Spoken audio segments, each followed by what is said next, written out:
Pertamanya, latar belakang Kerajaan Negeri Pulau Pinang memutuskan tidak terima penswastaan perkhidmatan atau pengurusan sisa Pepejal dan pembersihan awam setelah akta diluluskan pada tahun 2007. Keputusan ini bermakna dan juga dapat persetujuan pihak Kerajaan Pusat membenarkan Kerajaan Negeri melalui MPPP dan MPSP meneruskan pengurusan sisa Pepejal dan pembersihan awam. Ini bermaksud kita perlu bertanggungjawab dan tidak serahkan kepada Perbadanan Pengurusan Sisa Pepejal yang ditubuhkan di pusat untuk melantik kontraktor dan mengawal pengurusan sisa Pepejal di negeri Pulau Pinang. Ini merupakan beban dan tanggungjawab dan cabaran kepada MPPP dan MPSP untuk mengurus dengan baik, mencapai prestasi yang baik dan memastikan negeri ini bersih dan hijau. Itulah latar belakang dia. Dan laporan Ketua Audit pada ringkasnya adalah menunjukkan kepuasan hati terhadap solid waste management in Pulau Pinang.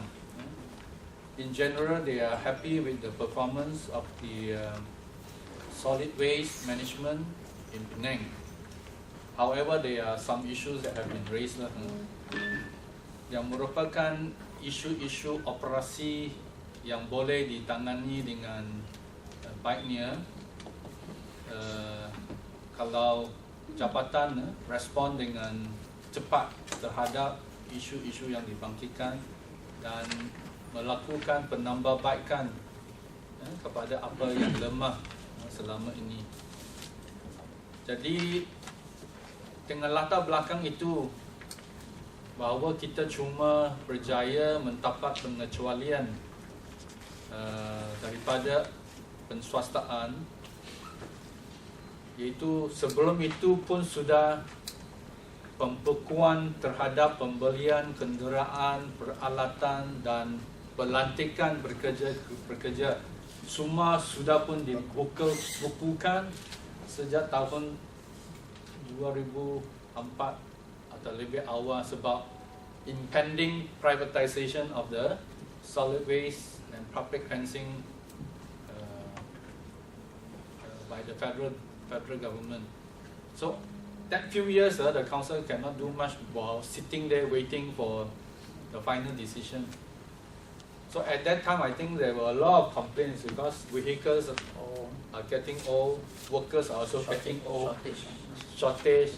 After they retire, you cannot fill up new posts. So that was the most critical challenge at that time. I think a lot of complaints. But with the exemption, vehicles can be bought, new contract can be offered, new workers have to be engaged. So we welcome the Auditor's General report about our solid waste management. Not only the pujian terhadap pengurusan yang memuaskan, tetapi kita pun menerima kritikan-kritikan dan cadangan-cadangan untuk menambahbaikkan. Dan saya merasa isu yang paling kritikal, yang paling perlu ditangani selain dari signboard yang tak cukup itu boleh lah. Isu yang utama saya nampak adalah overpayment yang dikatakan 3.8 million yang dibayar lebih daripada majlis kepada kontraktor kerana muatan yang ditetapkan dalam kontrak itu sebenarnya tidak dipungut mencapai muatan yang ditetapkan. Saya rasa itu pun ada ada sebabnya mengapa muatan tak sampai. Mungkin pada awalnya anggaran yang dibuat itu dibuat berdasarkan bilangan penduduk, kadar penjanaan sampah 1.1 kg per day dan sebagainya. So that is why the contract sum was based on all this assumption, which can be wrong down the road because assumption does not reflect the reality. So I think one weakness of the contract must be addressed, and it has been addressed in this new contract, is that there must be real-time statistic about the actual tonnage, and you have the figure. I'm sure all this rubbish ends up in Pulau Burung, which has to go through the weighing machine, and then payment made to the landfill contractor. All this statistic can be captured, and I think the Jabatan can analyze the last few years to see the actual tonnage that the contractor collect. I'm sure the Auditor General has pointed out there is a shortfall of the actual tonnage collected compared to your estimation when you do the contract. The shortfall amounts to 3.8 million. So that is one area that you need to improve, the councils. Of course, the assumption also, I say it is good because it also indicates that the recycling rate in Penang has improved very much over the past few years, with the state government emphasizing on recycling, and we are now, MPSP and PPP, we have surpassed the national target of 20% recycling rate in the year 2020. Now is the year 2014, we have already surpassed. Our recycling rate overall is about 28 to 30%, which shows that our recycling program has been very effective. But since the contract is already fixed and it doesn't have the variation clause, you still have to pay the lump sums to the contractor, although less rubbish is collected. So this is a weakness. I'm sure they will rectify in the coming contract. The last few years statistics will show you whether your estimation is accurate or not. And then with that, you can also have variation clause.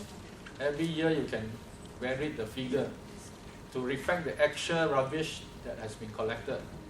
So with that, I think the shortcoming, having to pay extra, can be overcome, because this involves ratepayers' money, and you must use it so that there is no overpayment to the contractor.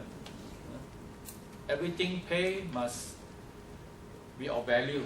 Contract sum paid to the contractor must be of value, not only to the Majlis, but to the people, the ratepayer of Penang Island. Similarly for Seberang Perai. So I think generally we received positively the comment of the Laporan Audit Negara, and efforts has to be made to overcome the shortcoming and to improve and further improve on solid waste management in Penang. Because of the decision of the state government to apply for exemption, we have to prove that we can do it. Kalau tidak, maksud keputusan kita untuk diperkecualikan daripada penswastaan pusat itu akan backfire on us.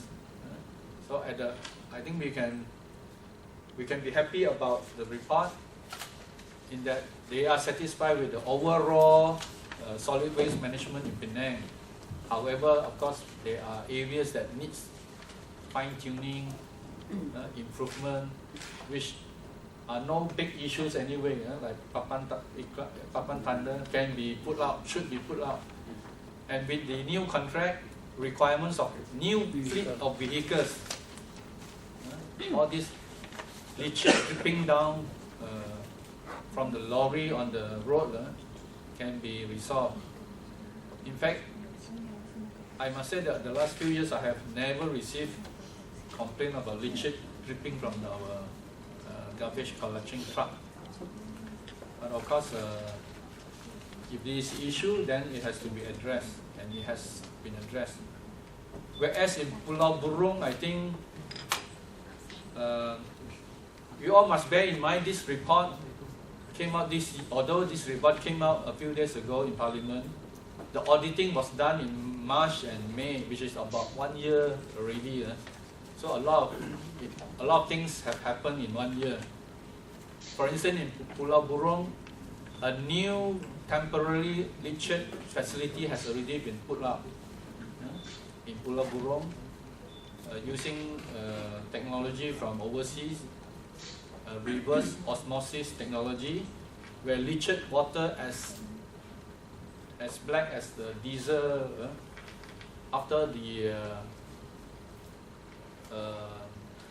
process through the leachate treatment plant, the water is almost as clear as the mineral water, but it is not safe for drinking. Actually, we have, and JAS has already approved, and it has got the approval from JAS since November last year for operation. So these are the improvements being done. We will continue with our recycling. We will make sure that our new contract create contract that can perform jobs efficiently and effectively and at the lowest cost possible. And other improvement like GPS system, all the truck are required to install the GPS system where they can be tracked. Where this truck ends up can be tracked by using the GPS system, whether they go to the area of collection and all that. But having said that, I think strict monitoring by the council officers are still required, because you are outsourcing to contractors. Monitoring is important so that they perform according to the contract specification. Jadi itulah pandangan saya terhadap isu yang dibangkitkan oleh laporan audit negara yang put us on this mode to face all these challenges always. Solid waste is a very challenging urban services, one of the very challenging urban services. Nobody would want to tolerate rubbish that are not collected even for a day. So while all this is going on, the state is now also working on several policy like waste segregation. We are doing food waste recycling in as many markets as possible.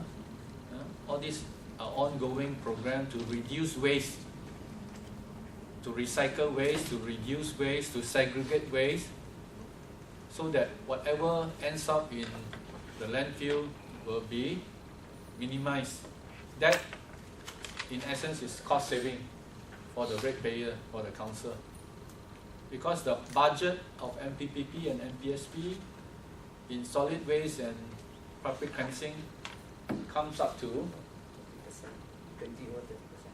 more than 100 million, I think, isn't it? For the two councils each year, two councils spend more than 100 million on solid waste and public cleansing. So it is huge. It is about 30% of our annual budget, the council's annual budget. So this is an area that you have to spend that much money, but definitely we will want to see performance